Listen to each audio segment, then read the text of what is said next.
Just want to give you a little disclaimer before we start today's episode. If you have any little ones around, make sure you're listening with headphones. We'll be talking about adult content and baby loss during this episode. And we'll put a timestamp in the description if you want to fast forward where the baby loss bit is. Welcome to our summer series. Let's get on with today's episode.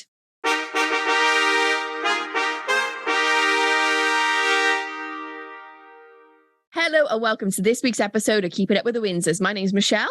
And I'm Rachael.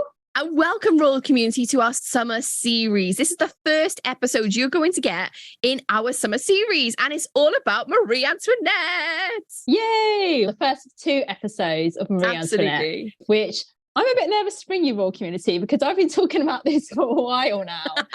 And I've done a lot of research into this, and this has taken me, I'm not even joking, it's probably taken me about a week to get all these notes together. Yeah. So I really hope that you enjoy these episodes that we've got coming out for you.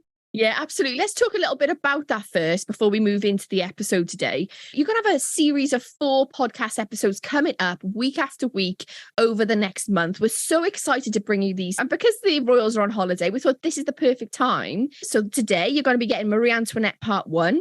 Next week, you're going to get Marie Antoinette part 2.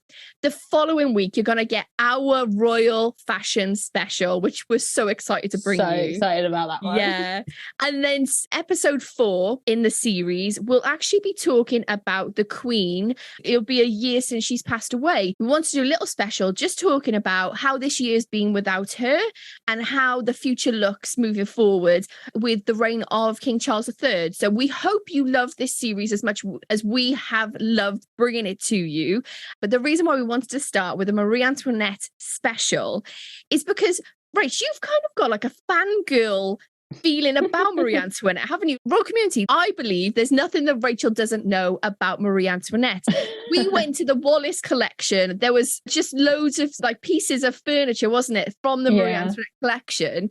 And Rachael, I've never seen her eyes like light up so much in all my life. Like she was just in her element. And I said, you have to bring this passion to the podcast. Now, I know, Royal community, our podcast is about the British royal family, but we also love history here. And we also love talking about historical figures. And this is the time we're bringing you this episode. Why do you love her so much? So my passion started with watching the film Marie Antoinette by Sofia Coppola. I just fell in love with the aesthetics of that film. It just caught my eye. It's like a candy shop. It's a fashion lovers film. It's everything that you could want for me in a film anyway. It's just so aesthetically pleasing. Is that the one with Kristen Dunst? Yes, Kristen Dunst plays Marie Antoinette. Yes. And so when that film ended, I was wondering what actually happened to her, because if you've ever seen the film, it's Louis and Marie Antoinette driving away in the carriage and you get a lasting shot of Versailles. And she says at the end of the film, I'm just saying goodbye. And I was like, oh, okay. So what happened after? I didn't know anything about her.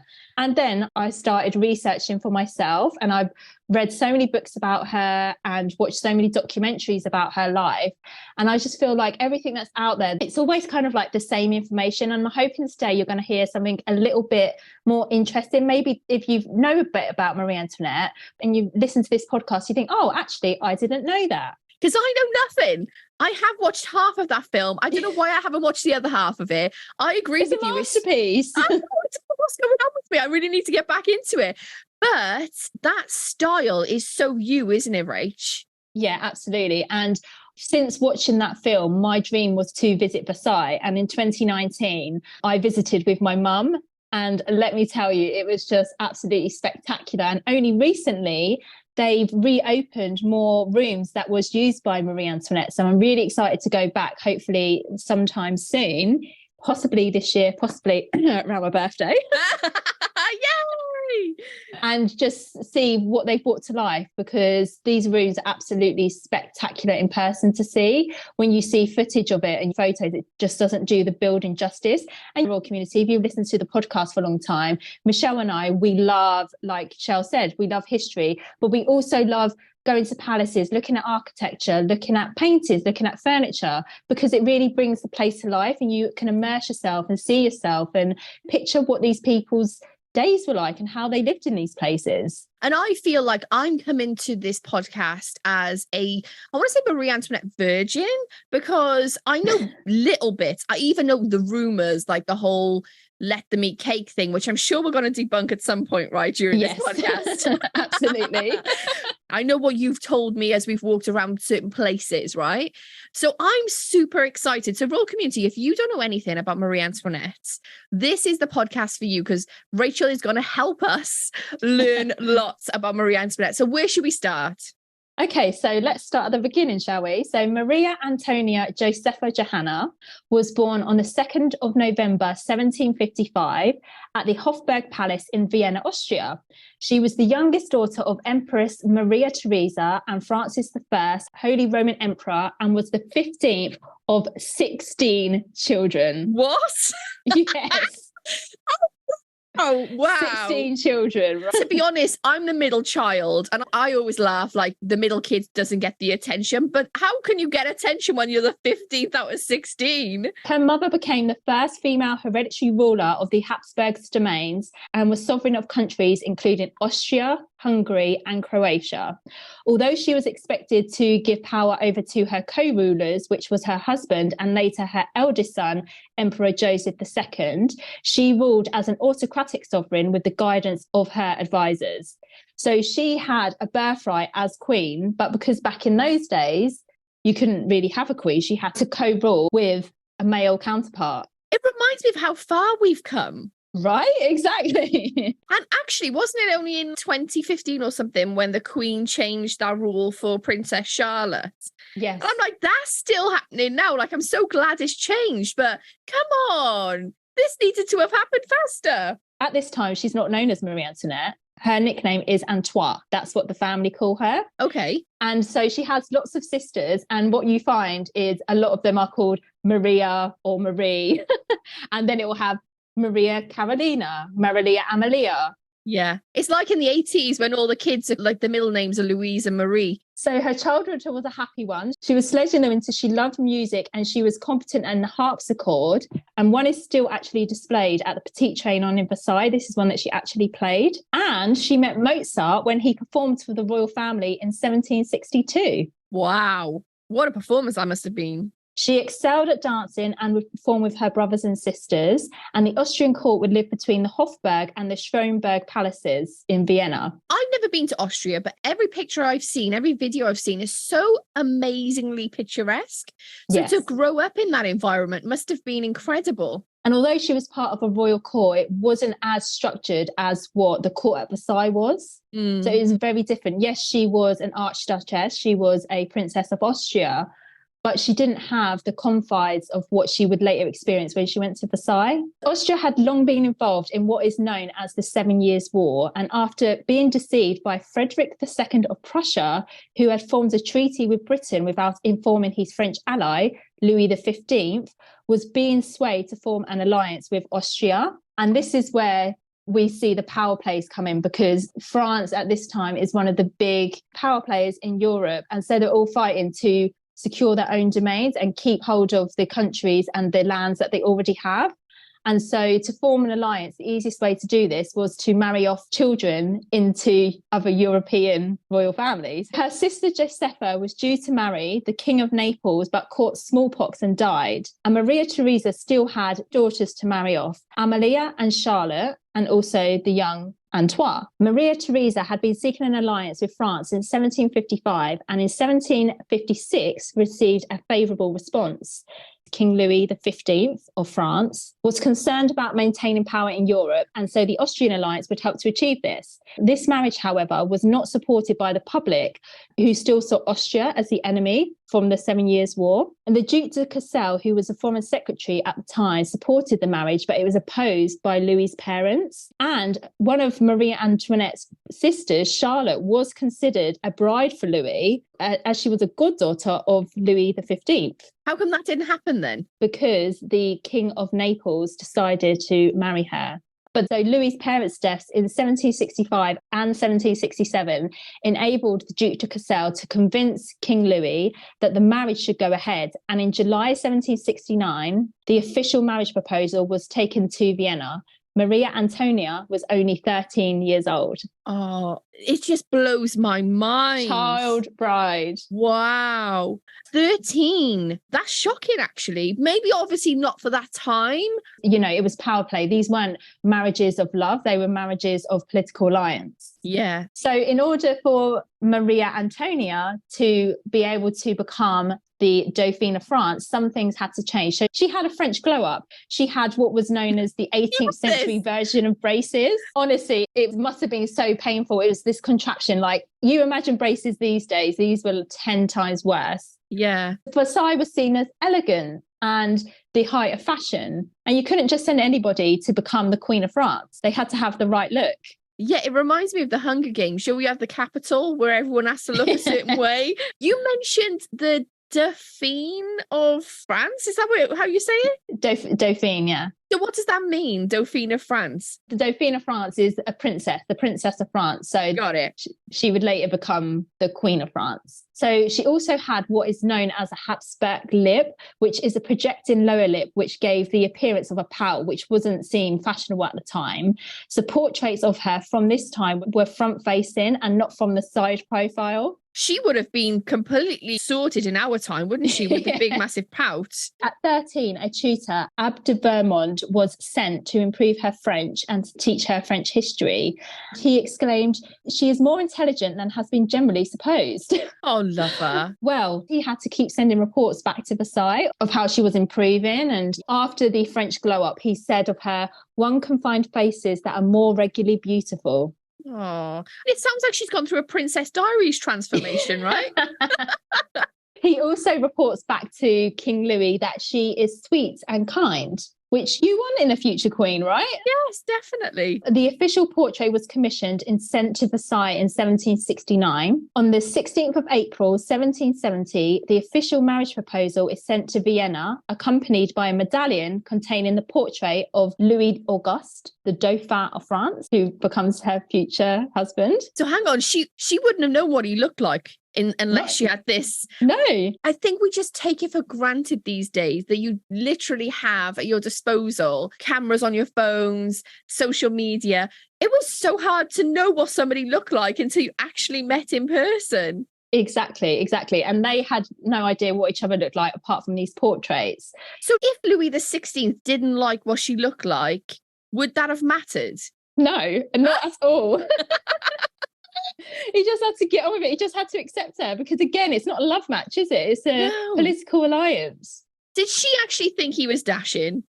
She apparently, when she saw his portrait, he wasn't that bad looking, but he wasn't considered beautiful compared to one of his brothers, the Comte d'Artois. He was very fashionable, very dashing, and Louis wasn't that. So that's on the 16th of April that the official marriage proposal was sent. On the 17th of April, she renounces her rights of Austria. And on the 19th of April, she has a proxy marriage to her brother. So there's actually a church ceremony where her brother is a stand-in for Louis. And I'm really confused. Why is this happening? This means that none of the parties can back out. The official marriage is signed. So they are officially married, even though they've never met before. Oh, I see. But there are big celebrations throughout Vienna, throughout Austria when this happens. Okay. So it is like a marriage, but obviously nothing actually happens because it's her brother. Could you imagine if this was now, like being televised with like, George giving Charlotte away or something? Weird on television, wouldn't it? So bizarre. And on the 21st of April, she departs Vienna for Versailles. Oh. And this is the last time that she will ever see Austria. Oh my gosh, Rachel, this is heartbreaking. Her mother gives her this long list of instructions. She tells her to read every month a list of obligations, including attending mass and reading spiritual texts. And she's also offers practical advice saying, do not be curious and answer everyone with grace and dignity. Oh. And what you'll find is a lot of the information we know about Marie Antoinette is from letters that still survive to this day between her mother and herself. You know what her mum's done, Rach? Is she's written the first ever Marriage for Dummies. Marie Antoinette, these are the rules. These are like your cheat sheets. It's heartbreaking because as she's leaving, she looks back in the carriage for the last time. That's the last time she will ever see her mother as well. So although she writes to her, she will never ever see her mother again. And she's 14 years old. Oh, this is heartbreaking, right? Heartbreaking. She will see hardly any of her brothers and sisters ever again. Rach, when we started this episode, I didn't think I was going to have tears in my eyes. Wait till you get to the end. Don't. We're on a journey. You're on a journey. On May the 7th, Maria Antoinette arrives in Strasbourg with the marriage being celebrated in the middle of the Rhine. A wooden pavilion is erected containing a room where the handover of the Archduchess would be placed. She sat on a chair that had 2 legs on the French side and 2 on the other side of the border. So she's not quite the Dauphine of France yet. Yeah. So that's very symbolic, isn't it? Yes, exactly. And when one of the officials goes to speak to her, she instructs him to no longer speak in German.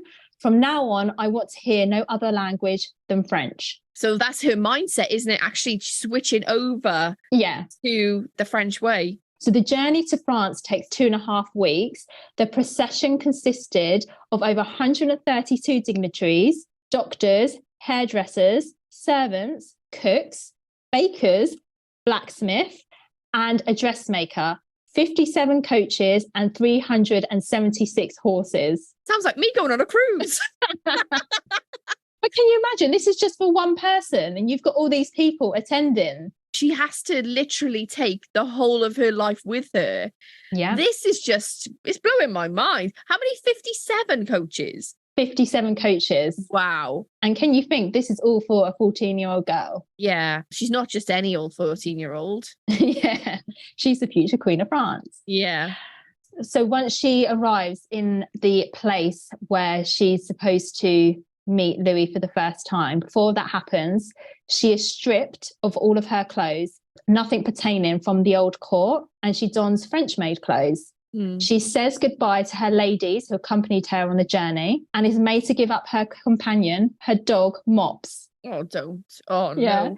God, this is like Homeward Bound. What's going on? Don't worry, he's negotiated and he's later returned to her at Versailles. Yay! Yay! We got Mops make a comeback. Yeah. I don't want to reference the Sofia Coppola film too much, but if you have ever seen this film, this is very accurate to how everything took place. So when she steps out from the other side, she is now Marie Antoinette, Dauphine of France. What a transformation.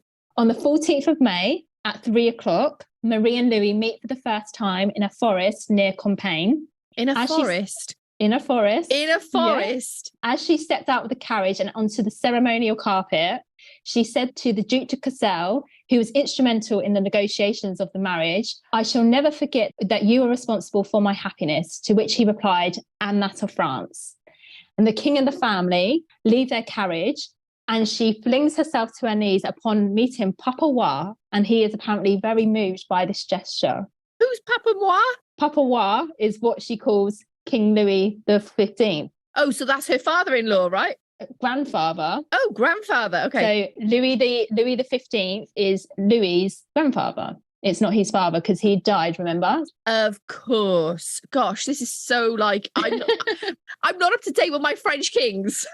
It all doesn't help that they're all called Louis as well. So I'm trying to like say King Louis and then hang on just for me, Rach, please. Yeah. Louis XVI is the one that's married Marie Antoinette. Yes. Louis XV is his dad, but he's passed away. No, Louis XV is his grandfather. So his dad never becomes king. Oh, that makes complete sense to me. His dad is the Dauphin, but he dies, and so Louis becomes the Dauphin. So why didn't the father ever become king? Because the king was still alive. Yes, yeah. Got it. Okay. Ding, ding, ding, ding, ding. Yay. I'm sorry if you were getting this and you were like rolling your eyes like, Shell, come on. Yeah, so what did Louis think of Marie Antoinette when he first met her? All he wrote in his hunting journal was meeting with Madame la Dauphine. That was it. We get nothing from him whatsoever. Oh, Rach, I've got a question for you. How old is Louis when he meets Marie Antoinette? Like, what's his age? He's 15 and she's 14. Okay. So at the age of 14, she is now the highest ranking female at court. Because there's no queen, because Papa Wa, his wife, the queen, passed away. He never remarried. So automatically, as the Dauphine of France, she becomes the highest ranking female of court. That night at a dinner, she meets Madame de Barry for the first time, the king's mistress. Marie asks the Comte de Noailles, who later she would call Madame Etiquette, who she was, and she said, "The lady is here to give pleasure to the king," which Marie replies, "Oh, then I shall be her rival, because I too wish to give pleasure to the king." Not catching the innuendo. Oh, I'm sure she had a few more embarrassing mishaps along the way as well. Oh, love her. Madame de Barry, whose real name was Jeanne Bacou, was presented to the court in 1769, and she was actually from a low-ranking position and also a prostitute, which didn't help her position in the court. Not many people agreed and approved of the king's decision to make her his official mistress. Marie Antoinette joined the rest of the court in her disapproval and made no attempt to hide the fact. The king sent her a message via Count Mercy demanding that she speak a few pleasant words to Madame de Barry in public. Pressured as well by her mother through letters, she finally complied, and on January the 1st, 1772, she addressed her with the words, "There are a lot of people at Versailles today." And those were the last words that she ever spoke to her. After the king's death, she was banished from Versailles, and during the revolution, she was guillotined. And that was the end of Madame de Barry. When she reaches Versailles, King Louis presents her with a coffre of jewels reserved for the Dauphine of France. Covered in crimson velvet, the large cabinet can still be seen in her room at Versailles today. So if you've ever been to Versailles, there's this big chest next to the bed, and this is where these jewels were kept. Lined with blue silk, the jewels consisted of necklaces and earrings, bands and stuff boxes, bracelets with her initials, buttons, a fan encrusted in diamonds, and this at the time was valued at 2 million livres. So imagine what that would be worth today. Absolutely priceless. Do you know when you go to Versailles then, Rach, and you see this case, is any of that jewellery still on show? Do we know where that jewellery is anymore? No, so some of the jewellery was sent during the revolution to Austria for safekeeping and then given to her daughter. And then later over the years, it's been sold off.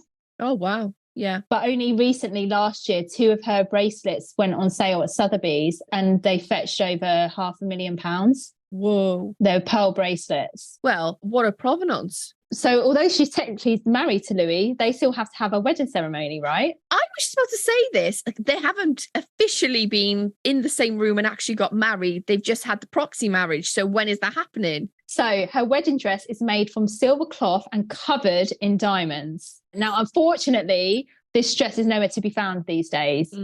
So it's more than likely that the jewels were picked off and then sold at a later date or used in other pieces. We don't know, but it doesn't actually exist anymore. But from accounts of people that were there, the dressmakers miscalculated the measurements and they cut the bodice too small, where one observer said that you could see a broad strip of lace and a shift visible at the back. That is just a big no-no, isn't it? Which is a big no-no. These days you have bridezillas. I wonder if she had a bridezilla moment at that point. Well, no, because she doesn't have a say in her wedding dress. She doesn't get a say in the design. She's just given this dress to put on. She's basically a doll. Could you imagine it being like a toilet roll holder thing? If you've ever looked at dresses from that time period, the hoop skirts are gigantic, to the point where when ladies moved through the doors, they had to move sideways to fit the panniers through. That must have been such a spectacle. Such a spectacle. As the royal family made its way to the chapel, which you can see at Versailles, over 6,000 people had gathered in the Hall of Mirrors to watch them pass. Wow. 6,000. So the Hall of Mirrors, Rach, that's in Versailles, like in the actual palace? Yes, that's in the palace. And you can get 6,000 people in there? Yes, if you've ever been, you'll know how big it is. I've never been royal community, so this is just blowing my mind. You would be amazed. Louis wore an opulent gold wedding suit, reportedly worth at the time 64,000 livres. At the wedding mass, he is described as being cold, sulky, and he trembled when he placed the ring on her finger. It was probably had social anxiety, like everyone's staring at me. Well, don't forget they only met the day before. In a forest. The Duchess of Northumberland noted, He trembled excessively during the service and blushed up to his eyes when he gave her the ring. Oh, that's actually sweet though, isn't it? He's nervous. He's marrying someone he doesn't even know. It's really hard to comprehend in this day and age. But can you imagine being a 14 and a 15-year-old you've never even met before, and this is in front of all these people, especially for her. She doesn't know anyone. This is like the first ever married at first sight, isn't it?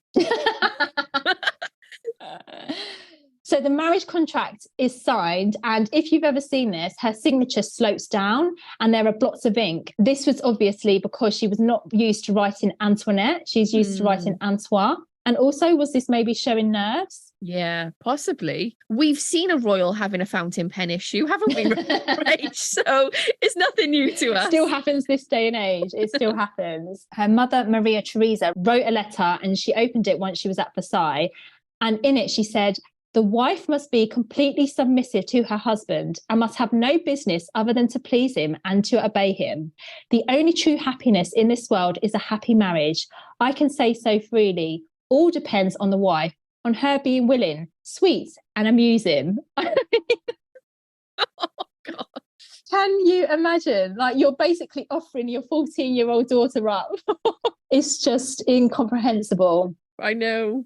The celebrations continue for 9 days with gambling in the Hall of Mirrors, dancing in the ballroom, banqueting, opera and a ballet. And on the final evening, a fireworks display, which had been postponed due to heavy rain, took place where over 200,000 people gathered in the gardens at Versailles. The wedding cost a reported 2 million livres at the time. Can you imagine what that would be today? That tops William Catherine's wedding. Yeah, I know. I'm a bit gobsmacked. Oh, Shell, but that's not all. Okay. I think you've heard it all. But then comes the official bedding ceremony. Oh, lovely. Oh, now this is going to be some kind of archaic sex display, isn't it? The Archbishop of Rheims blesses the bed. The King gives Louis his nightgown. And the Duchess de Chartres gives Marie Antoinette her nightgown. The crowd of people permitted into the room bow and curtsy. The curtains are pulled back and they are left. So, for a second, there's people in the room. How many people are permitted to be in the room? There's at least 50 people in this room. These are all high-ranking people of the court. Like, that is your responsibility. That's part of your job. Obviously, royal community, I know we're 21st century perspectives, but it's just so alien to me and my culture that was a thing. But also, they need to see the marriage being consummated, don't they? Yeah. Once the curtains are pulled back, nobody is actually in the room with them. Everybody leaves, but it's just a symbol of what's to come. Because I was going to say, you could totally just go, let's just make a few noises and move around a little bit. Let's make it out like we're doing something. Well, nothing happens, and nothing happens for 7 years. What? Not even like a kiss? What's the degrees that we're looking at here? How many bases are we going to? We'll get into it in a bit, but 7 years until the marriage is officially consummated. As Marie Antoinette adjusted to life at Versailles, she would learn that she had very little private life compared to her upbringing. Court etiquette is dictated to her everyday routine. In the morning, she would be woken up for the libre, which is the morning dressing ceremony, and the couchera, which is the going to bed ceremony. Rights of entry were given to high-ranking ladies of the court, and it was seen as a privilege to be a part of. She could not reach for items herself. This would go to the highest ranked lady in the room. So if a princess of the blood by marriage walked in, the task would be taken over by her.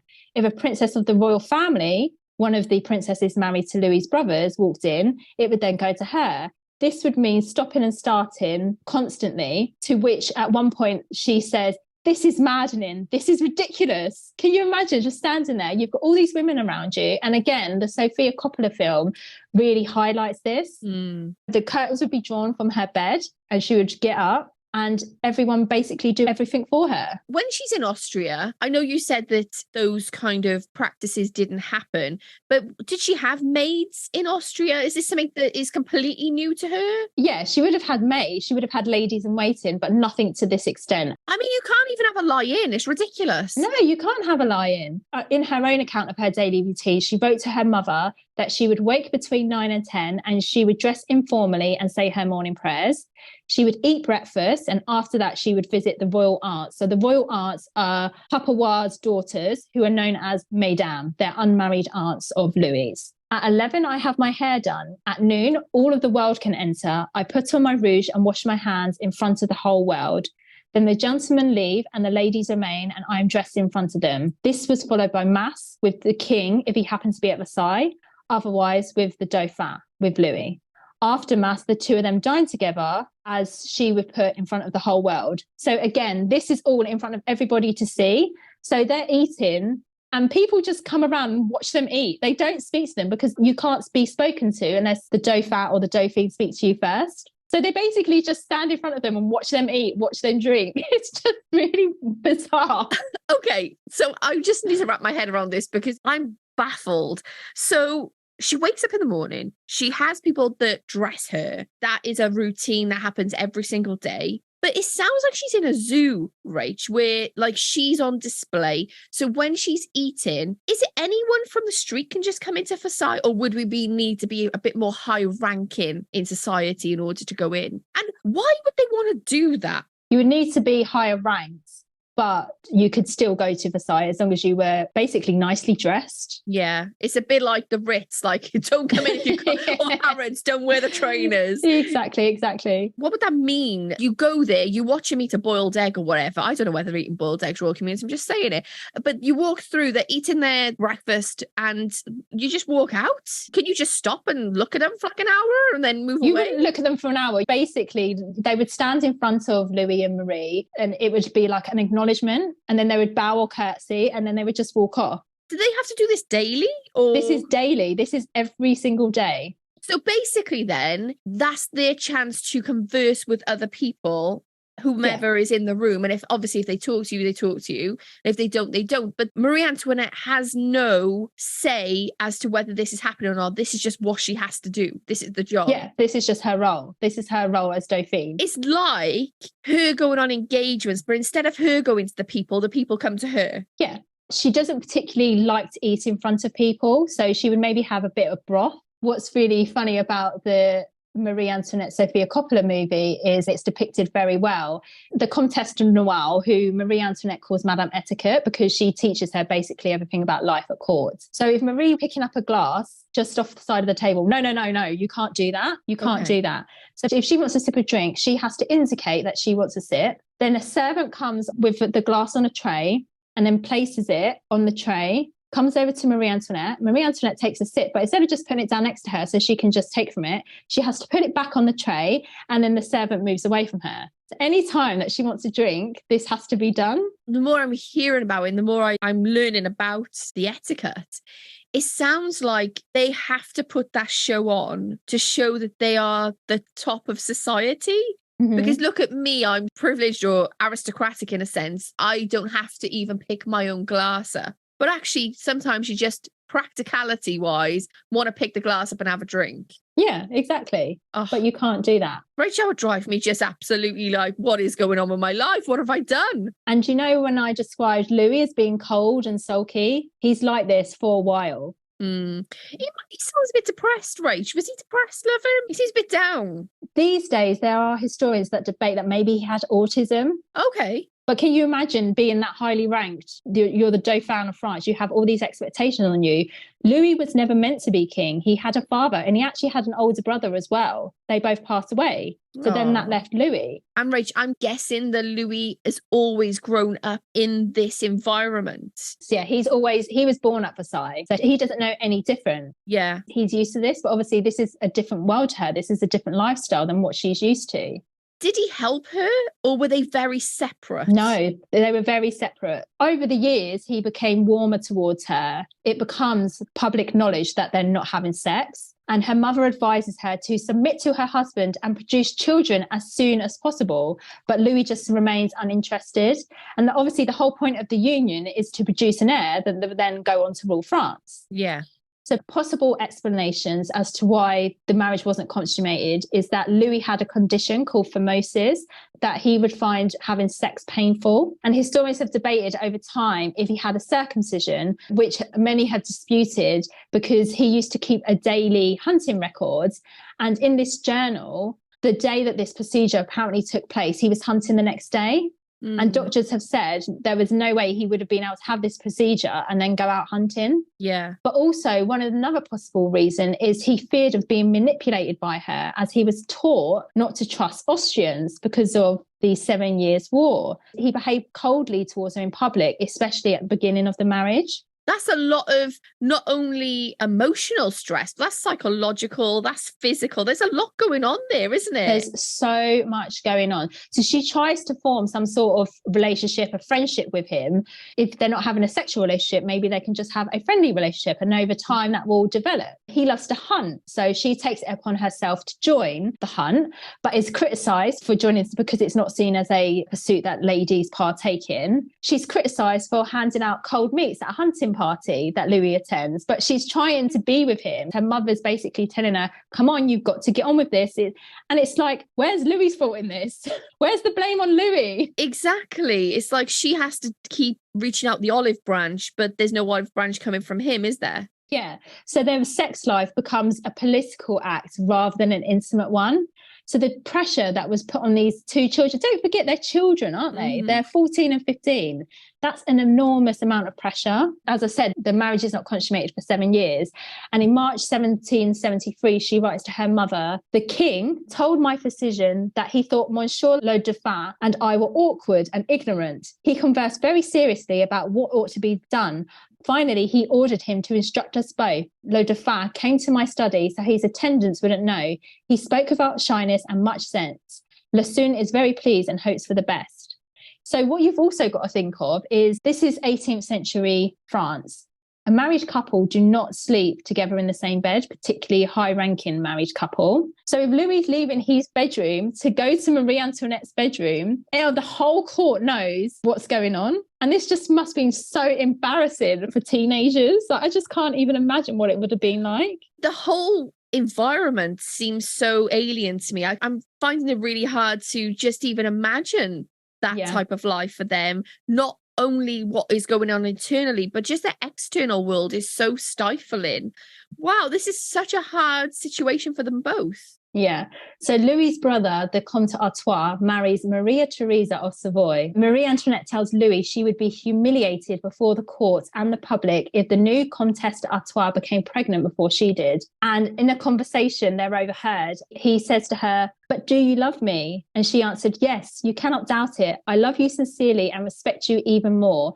And he then promised to resume his regime after he came back from a trip. And the young prince seemed very moved by these words. He caressed Madame la Dauphine most tenderly. And this is a letter from Mercy, who was the Austrian ambassador to France, to Maria Theresa. These letters are going back and forth because this is the progress that they need. They need to know what's going on. Like the sex life is such an important topic. Well, every facet of society is in their relationship, really, isn't it? Everyone's got an opinion, everyone's got a view, but also it sounds really dramatic, but it's not, because that's their reality. But the future of France depends on their consummation. Exactly.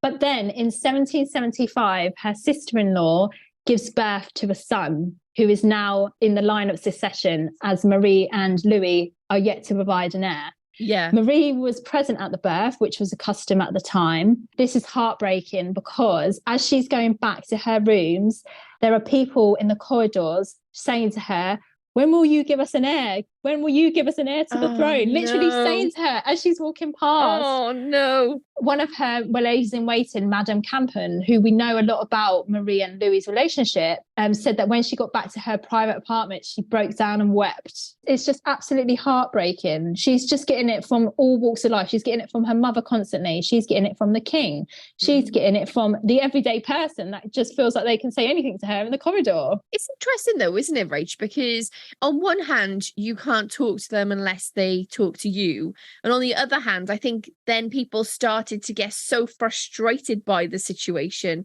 that it bubbled out of them. Yeah. So the issue with the sex life, which is more of a detriment to Marie Antoinette, is that Louis never takes a mistress. If anything's happened, if there are any wrongdoings within the country, you would just automatically blame the mistress and you wouldn't be able to blame the queen. But ultimately, all of the burdens lands on Marie because Louis doesn't do that. So on the 10th of May, 1774, King Louis XV dies of smallpox.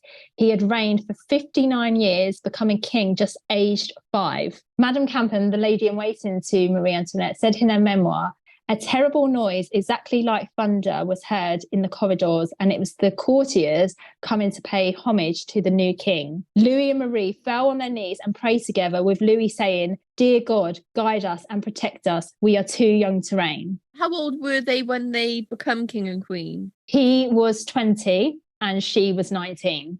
And at this point, I'm just trying to think now, I don't think they would have consummated their marriage because it was 7 years after. Yeah, the marriage is still not consummated at this point. So as the years go by, there's still no sign of a baby anytime soon. She becomes a frequent visitor of the opera and theatre in Paris. She gambles and racks up huge debts, which Louis has to pay off. She spends large amounts on clothes and meets Rose Bertin, who becomes the Minister of Fashion. By the end of 1776, she has spent 500,000 livres. Her dress allowance was only 150,000 livres. It sounds like, do you know when people go shopping to make themselves feel better? Yeah, she's compensating because she's bored. Like, her whole point of being there is to provide an heir, and she can't do that because she obviously needs Louis' involvement in that. Yeah. She bought a pair of diamond bracelets for 400,000 livres, money she didn't have, and had to borrow off of Louis. Again, how could he complain? Because he wasn't giving her what she wanted and what she needed. That, I feel, to me, sounds like a power play within their own relationship. Like, it's not a bribe, but it's an acting out. And maybe also a way to have a conversation with him, to make her be noticed. Yeah, exactly. So let's talk about her wardrobe, because she is quite famous and well known for her fashion style. Everybody looked to her for the latest fashions in Paris. Her wardrobe consisted of 3 large rooms with closets, drawers and tables. There was a wardrobe book presented to her daily, and she would prick the book with a pin to indicate her choices, because they had swatches of the fabric of her dresses. When the restoration of her rooms were taking place at Versailles, they actually found pins in the floorboards, which I just think is so cool. And the wardrobe book of 1782 still survives. It's one of the only pieces we have of her actual clothing, because many of her pieces were sold off or destroyed during the Revolution. Yeah, and that just makes me think, if that wardrobe could talk, the stories it could tell. Exactly, yeah. In 1775, Louis gives her Petit Trianon, a country retreat on the Versailles estate. It was originally built for Louis XV's mistress, Madame de Pompadour. She came before Madame de Barry, but she died before it was completed. And so Louis knew how unhappy Marie was. Daily eyes were on her at court. And so this would be her place to escape, where she could go and be herself. She could just be with her friends. I think she needed that. Definitely. Yeah. And if you've ever been to Versailles, you've been to Petit Trianon, it's not petite, let me tell you that. The gardens are huge, and she was heavily influenced by English gardens. And when you go there, you see that today. She had lakes inputted, she had hills inputted just to look like an English garden. I would think she would try and have a bit more of the Austrian feel if it's her own thing, you know? So it's interesting. But it wasn't just Marie Antoinette who was extravagant. The whole entire royal family were. So the Comte d'Artois, who's Louis's brother, racks up 21 million livres in debt, which Louis pays off. Sounds like King George IV, don't it? And his other brother, the Comte de Provence, racks up 10 million livres in debt. Again, wow. Louis pays everything off. So where's Louis's money coming from then, Rach? What we would call the privy purse. Wow. That's his private money. She also meets Leonard, who is a in-demand hairdresser who comes every Sunday and creates these elaborate hairstyles. And this is where we get that picture of Marie Antoinette. If you've ever seen a painting with a ship in her hair, for example, and she would have all these elaborate hairstyles to the point where the ladies at the court and in Paris would want to emulate her. These hairstyles are so huge, the ladies had to stick their heads out of the carriages like dogs because they couldn't. No way. Because they couldn't fit in the carriage. Yeah. It's just insane. Around this time, what are known as libels and pamphlets starts to circulate as the marriage is still left unconsummated. They mock, can the king do it? Can't the king do it? And also it would show pornographic images of Marie Antoinette with one of her friends, the Princess de Lamballe, who they accuse her of having a lesbian affair with, and also with her brother, the Comte d'Artois. If you Google Marie Antoinette cartoons, you would be amazed at what these images look like. Yeah. Especially at that time. It's interesting though, isn't it, Rachel? They would create that lesbian story about Marie Antoinette, but not a gay story about the king. About the king. It's never the man's fault, is it? Oh gosh, it's what a pressure. So Rach, we know that it's 7 years until they consummate the marriage, but what are the threats? What would happen if they didn't do it? What's the repercussions of that? Well, she could have been sent back to Austria because she wasn't seen to fulfill her role. She's considered pretty and she's considered to be flirtatious and have a really nice personality. Louis is just not interested. In 1777, her brother, the Holy Roman Emperor Joseph II, was sent on an informal visit to solve the problem. To avoid protocols and remain anonymous, he travelled incognito under the name of Count Falkenstein. Oh, like Dracula. And stayed in a hotel in town, not at court. Marie was delighted to see her brother, who she had not seen for 7 years. In a letter to their brother Leopold, Joseph writes describing the basic lack of understanding shown by Marie and Louis on what actually needed to happen to produce a baby. And this is a quote from this letter. Imagine in his marriage bed, this is the secret. He has strong, perfectly satisfactory erections. He introduces the member, stays there without moving for about 2 minutes, withdraws without ejaculating, but still erect, and bids goodnight. It's incredible because he sometimes has night emissions. It is only when he is going at it that it never happens. Oh, if only I could have been there. I could have seen it. The King of France would have been whipped so that he could have ejaculated out of sheer rage like a donkey. So basically, Louis needs a pep talk. Yeah. He needs a pep talk, and Joseph is the one to give it to him. It's hard to comprehend that Louis knows nothing about sex, considering how many lovers that his grandfather had, how many lovers Louis XIV had. It's just incomprehensible. But apparently they didn't know what they were doing, and they're described as blumbering idiots. It's like nobody had the birds and bees talk with Louis, love him. But then in 1778, after years of heartbreak, she finally becomes pregnant. Yay! Royal community, everyone after 3. Yay! She goes into labour in the morning of the 19th of December, 1778, but the room is packed with people. Witnesses of the birth is common practice in the 18th century. So if the baby was a girl, it wasn't swapped out for a boy. And if the baby was stillborn, it wouldn't be swapped for an alive baby. Yeah. After she had given birth, Marie fainted and she's bled in the foot. The shutters that have been kept up, it's cold because it's winter, it's in December. All the shutters are torn from the windows to give her air. And then she finally comes around. The baby's placed in her arms, and the baby is a girl, Marie Therese Charlotte, later known as Madame Royale. Aww. And she says, "Poor little girl, you are not what was desired, but you are no less dear to me, as some would have been property of the state, but you shall be mine." Oh, I know, right? And I'm thinking about when she found out she was pregnant, there must have just been the biggest relief for her. But then you've got to wait, because if it's not a son, you're still not doing the job right. Yeah. You can't do right to do wrong in this Versailles court, right? And that's exactly what happens after she gives birth to Marie Therese, who is named after her mother, Maria Theresa. Not long after, her mother's already on her case again, basically saying, come on, get back on it. Where's the son? Wow. Where's the boy? Where's the heir? In between this time, she suffers from 2 miscarriages. But then on the 22nd of October, 1781, after years of waiting, she gives birth to the long-awaited boy. She thought it was another girl due to the silence of everyone in the room. And Louis actually broke the news himself to her, and he said, "Madame, you have fulfilled our wishes and those of France. You are the mother of a dauphin." I bet she was relieved, like, oh. Yeah, and he was named Louis Joseph Xavier. Well, they weren't going to call him Frank, were they? They weren't going to call him Frank.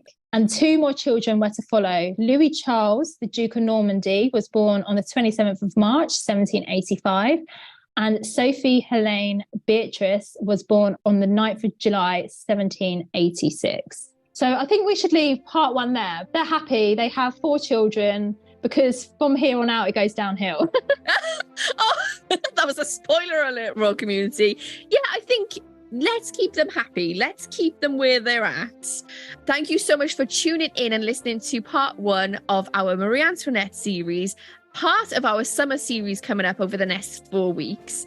Make sure you come back next week where we'll have part 2 talking about the fall of Marie Antoinette. If you would love to support the podcast, you can over on Ko-fi. Go over and buy us a cup of coffee. All the money raised over there helps us keep the podcast on the air. We also have the VIP Royal community over there, which you can join for extra content. And we have a YouTube channel, Keeping Up with the Windsors. Don't forget to follow us on Instagram, Keeping Up with the Windsors Pod. And we would love it if you would review the podcast. Leave us a 5-star review wherever you get your podcast, whether that be on Apple or Spotify. Thank you so much for listening. We will see you next week on Keeping Up with the Windsors.